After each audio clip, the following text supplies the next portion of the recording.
What's up, guys? Welcome back to Populist Podcast. I'm Chase. I'm Charles.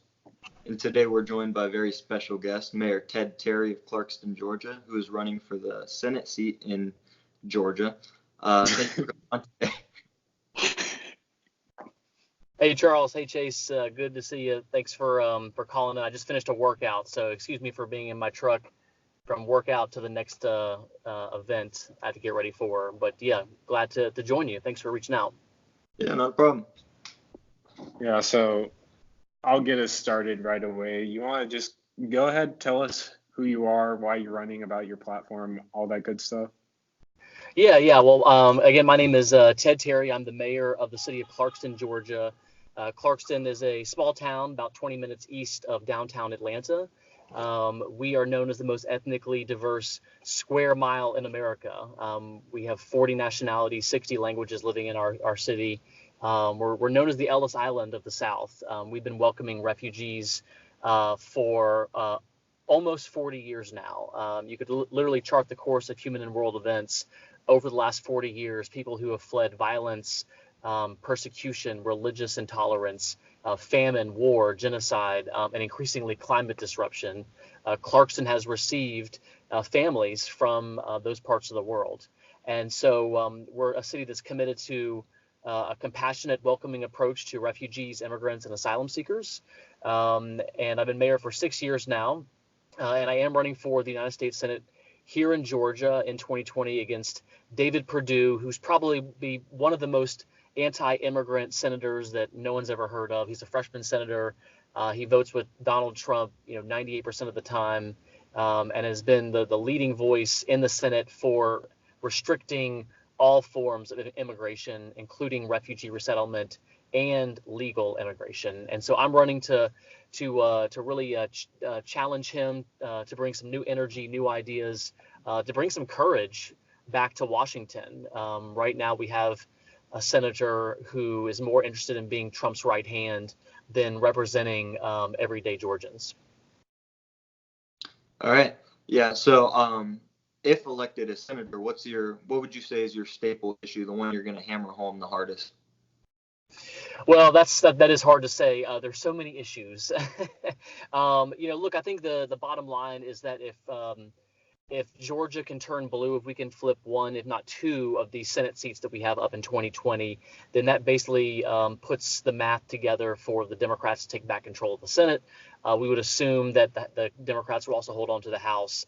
And so our goal is to flip the Senate. And if you flip the Senate and you have the White House, there's a lot of systemic, structural, long-term type issues that we've been dealing with in this country that I think there's a unity in the Democratic Party to finally fix. I think there's agreement on universal health care. I think there's agreement on policies to reduce gun violence. There's agreement on supporting labor unions and working families.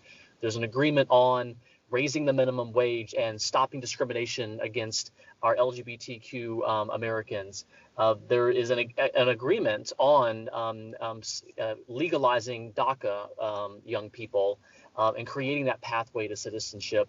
There's agreement on so many issues that it would be hard to say what is your 1, 2, 3, because there's a totality of the Democratic agenda that is really at stake. And that's really what this election's about. Do we want to go backwards or do we want to move America forward? And I think that the Democratic Party agenda and the platform I'm running on is the agenda that we have to push forward. All right. So I looked up your record in Clarkston, Georgia, and you have a really progressive record. So $15 an hour citywide, decriminalizing marijuana, having 100% renewable energy by 2050. Am I missing anything else there? Or does that sound about right? Yeah. And then Election Day is a holiday in Clarkston. Yeah, that was the last one. So is that going to be your selling point to progressives who are looking to vote for someone in the Georgia Democratic primary and even in the general election? Yeah, well, actually, those issues that I fought for in Clarkston are actually fairly popular across Democrats, independents, and even some Republicans. And so, look, Atlanta is the home and the birthplace of the civil rights movement. I'll never forget when I went to the grand opening of the Center for Civil and Human Rights in downtown Atlanta. And there was a quote that was attributed to not just one person, but to basically a saying within the civil rights movement. And it went like this. It said, "Don't tell me what you believe, show me what you've done, and then I will tell you what you believe."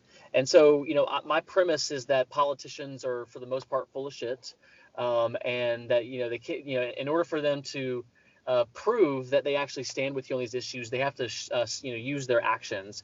And so the basis of my campaign is not to believe what I say and what I'm campaigning on, but look at what I've done as mayor of Clarkston. Look at what I've done as the director of the Georgia Sierra Club, running a statewide organization fighting for our environment and to reduce global warming and fight climate change. Look at what I've done as a leader in the labor movement, working and helping support candidates up and down the ballot the last, over a decade here in Georgia. That's my commitments. My commitments to the grassroots, is to everyday Georgians. And it's to some of these issues that are, again, they're very popular. When you talk about solar energy in rural Georgia, people in rural Georgia in certain parts get it, because that is the only investment dollars they have seen in years, if not decades. And I'll never forget the woman who came up from Twiggs County to plead with the Public Service Commission to please install more solar in her county, because the last solar farm there doubled the tax revenues. It created jobs. It helped support the school system, helped support the hospital and medical system, and it created extra services for a part of Georgia that, quite frankly, has been forgotten. And so there's issues that we can talk about, a living wage, talking about how a lot of housing is unaffordable, even in suburban and rural parts of Georgia. So these are issues that you can run on, and you can run on in every corner of the state. All right, yeah, for sure.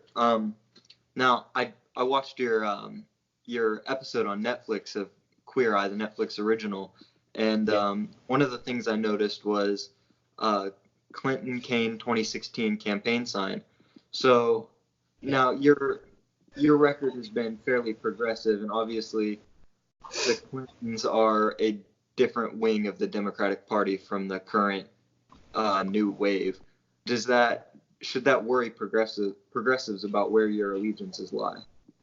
Oh, well, you missed the part of the episode where Jonathan was going around saying Hillary, Hillary, and I had to break it to him that I was a Bernie Sanders delegate. So yeah, you missed that part. No, all those signs that they found were all the signs that they hand out at the Democratic convention. There was Joe Biden signs, there was Obama signs, there was Michelle signs, there were Hillary signs. I had a Bernie sign, of course. So yeah, just like that was swag. But yeah, I was a Bernie Sanders delegate in 2016. I was the only mayor to endorse Bernie Sanders. But look, at the convention, Bernie Sanders on the first night said to the entire convention hall, "We have got to unite and get behind Hillary Clinton and defeat Donald Trump." And so, look, I'm a team player. I'm not going to play the sore loser. And at the end of the day, the Democrats that are running in my race, that are running for president, any one of them would be better than Donald Trump, even Joe Biden. Look, the basic theory that I'm operating under, and this is just this is why my theory of change, this is why I'm running for office, is that I believe that if you look at campaigns like Stacey Abrams in 2016, she ran as a Democrat. She didn't try to shy away from the issues. She didn't try to triangulate. She talked to the base, and the base turned out in record numbers. And so we're not going to win this election by dragging voters to the polls like we're always dragging people to the polls. We need to send them running to the polls to support and vote for candidates that stand with them on the issues. And so that is my theory of change. We need to put up candidates not just that are progressive, but come from the largest voting bloc in America, and that's the millennial voting bloc. 80 million Americans in 2020 will be voting age eligible. It would be political malpractice if the last 15 years Democrats or Republicans didn't try to cater to the over 65 Social Security vote and Medicare vote, because they were the largest voting bloc in America, and those are the issues you saw candidates run on. But now the young people have the power. And so if we can turn out young people in record numbers, if we can bring out people who don't usually vote, we will win this election, not just nationwide, but even in Georgia. That's, quite frankly, has been a Republican state for 2 decades. All right. So I think Charles. Yeah. So this is my last question. Chase has 2 more questions he's going to give you. So one of your opponents, her name's escaping me right now. Is it Teresa Tomlinson? Right. Yeah, the former mayor of Columbus. That's right. She's one of the Democrats running. Mm-hmm. In her first quarter fundraising, she unveiled that she had over $520,000 in fundraising. Does that concern you at all? And do you think your campaign will do fairly well with fundraising? Well, I think it's definitely a marathon, not a sprint. Some people who are in this race started, like 9 months ago, locking down pledges and agreements to do events and fundraisers. I launched my campaign in July, but I've just fully started campaigning here in September, and that's just the result of the fact that I'm not independently wealthy. I've always been, a middle class person, and so I have to try to find make a little bit of income sort of on the side, close things out, working at the Georgia Sierra Club. Basically the next fourth quarter, the first quarter of 2020, I think that's going to be the important numbers to look at, the cash on hand. There's a lot of theories out there about whether you save all of your money till the very last, 3 weeks of a campaign, or the new sort of thought process is as you raise money, you should spend money on voter contact, on building your list, on trying to expand your reach. And so, it's going to be interesting to see. I think several of the campaigns will take different approaches to that. I'm more interested in trying to find as many unique and innovative ways to reach out to voters who don't usually get engaged. And so, obviously I'm doing this video podcast. There'll probably be a Twitch town hall in the future. That's I don't know if y'all heard of Twitch, but that's like a suggested area of people who maybe not vote, but there's a good audience there. And so there's gonna have to be a lot of innovation, I think, in this election, and it's not going to be just how much money someone has. It's going to be how they actually spend it.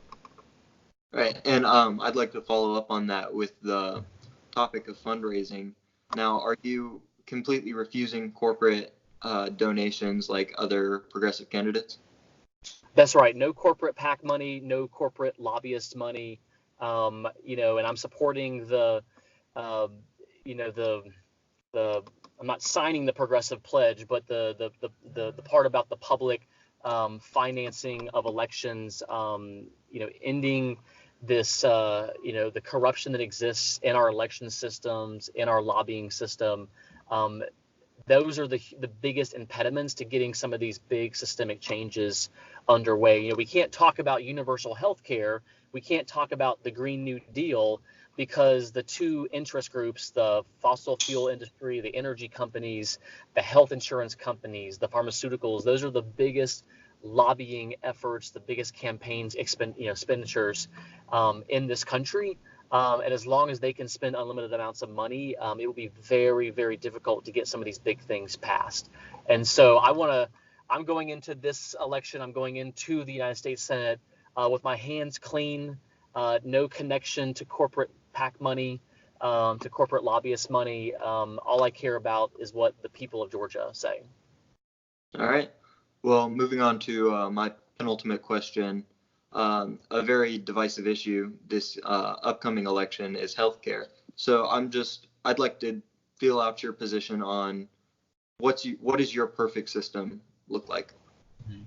Yeah, well, look, I've had the privilege in college to take have several opportunities to study the national healthcare systems and the healthcare systems of 15 different countries, and so the education I got around the different healthcare systems showed me that every country, every modern sort of industrialized sort of wealthy country in the world has a universal healthcare system.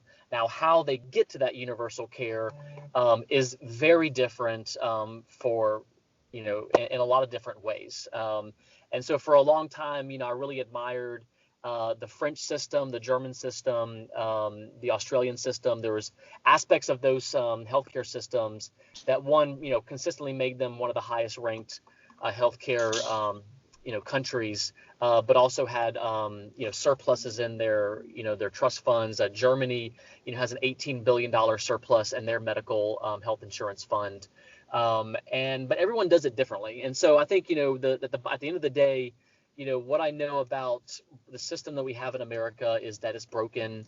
It's more expensive, it's more deadly to Americans than a heck of a lot of other countries. And so we've got to completely change the paradigm on health insurance and healthcare coverage in this country.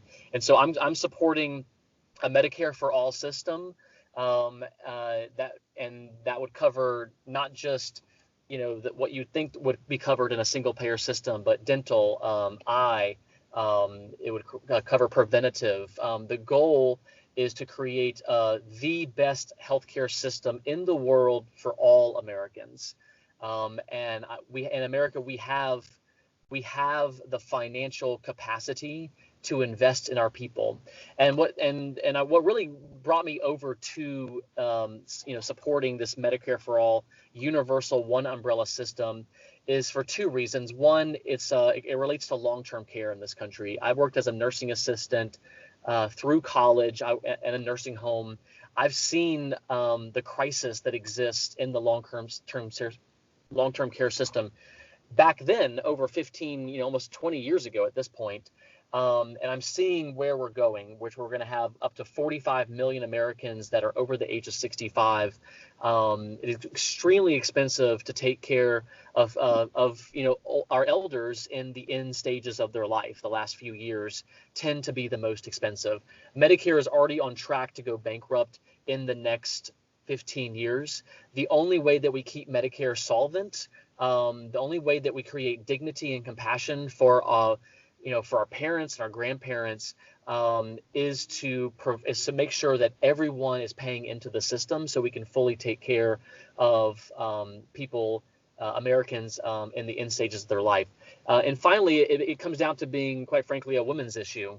The 2/3 of caregivers in this country are more likely to be women.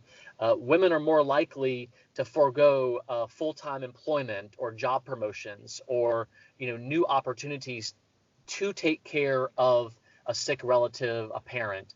And so the burden of taking care of older Americans in this country is falling on the backs of our mothers, our daughters, our sisters, and who are doing this without pay.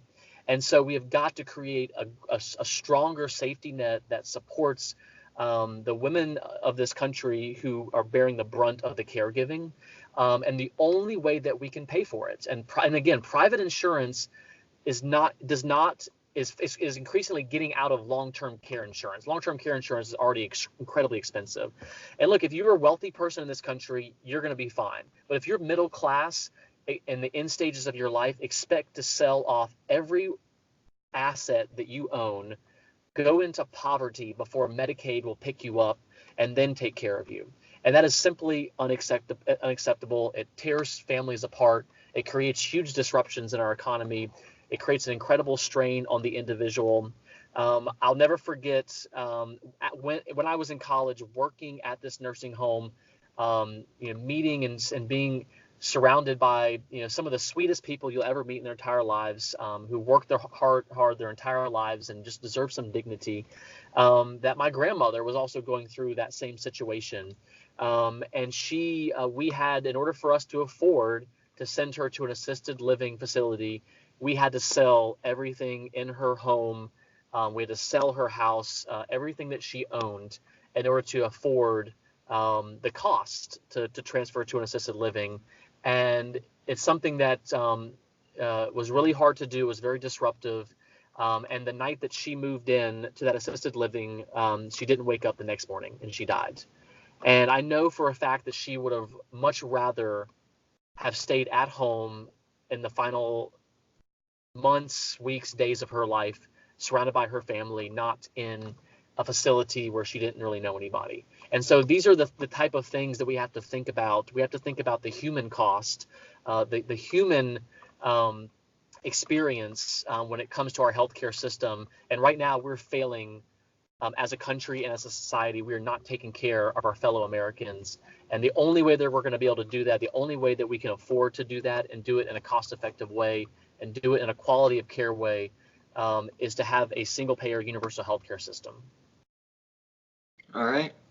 Well, I'm going to move on to my final question. It's a question that we like to ask all the people we have on our show, and that's among the crowded Democratic field this upcoming primary, is there a single candidate that stands out to you? Well, actually, I'm what's known as quote unquote a superdelegate by my virtue of being the vice chair of the state Democratic Party here in Georgia, and so I'm a DNC member. And I'm sure y'all know, but the DNC changed their rules to say that all superdelegates cannot vote in the first round. However, if there is a contested convention and there isn't a clear winner on the first ballot, then superdelegates can come in and be a part of that second wave of voting. And so I'm not going to come out and endorse anytime before that moment, simply because the goal of reforming the superdelegate system was to allow the people to decide, not for the party elites. And so, in that, it was something that Bernie Sanders and the Bernie Sanders, delegates, we all fought for in the platform, during and then after the convention.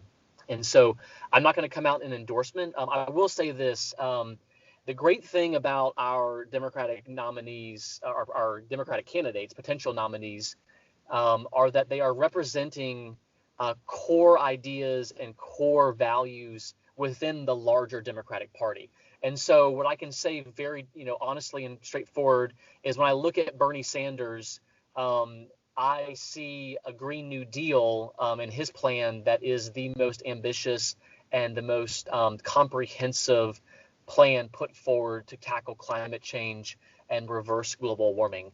And when I look at Elizabeth Warren's student debt proposal and canceling student debt and providing public college tuition free, that's the kind of issue that gets me excited. When Beto O'Rourke talks about and I think he's the only candidate that's endorsed and supporting the peace plan that's been put forward by March for Our Lives. That's the kind of policy that gets me really excited. When I listen to, Marianne Williamson and Andrew Yang, I mean, they're both talking about issues that the Democratic Party constituencies are talking about. They're talking about love and compassion. They're talking about the dignity of work and the future of work and how we're going to create a society that's going to move forward in increasingly in an age of automation. When I listen to Cory Booker and him talking about bringing back compassion and hope to this country, that's the kind of stuff that gets me excited. The generational paradigm shift that Mayor Pete brings forward in the campaign, like that is incredibly exciting. Kamala Harris has put forward several plans, one on affordable housing and a $500 tax credit to the poorest people in our country that would literally help people meet ends meet in such a time where the rent's too damn high and transportation costs are going up and wages aren't keeping up. And so, so all of those candidates that I mentioned are candidates that I could see myself voting for, and that I see a core idea and a core aspect of what really makes the Democratic Party the Democratic Party. It's a lot of really great ideas, a lot of people that are forward thinking. We are a party, and I am, had the mindset of the old ideas of the past. Solving the problems of the 21st century is going to take a new level of thinking and a complete paradigm shift. And I think that's what we see in a lot of those candidates. All right. Well, it's been a pleasure having you on and hearing you speak. We will make sure to link your campaign site in the description. Is there anything else you'd like to just end this off with? Talk to the viewers?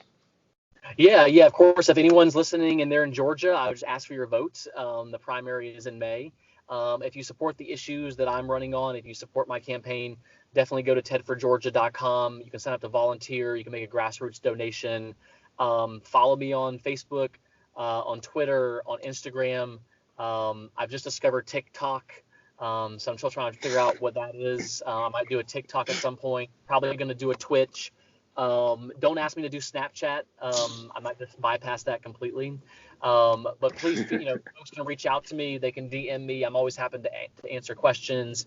And I just really, really appreciate all the support that folks have been giving all over Georgia and all over the country for some real progressive change in the United States Senate.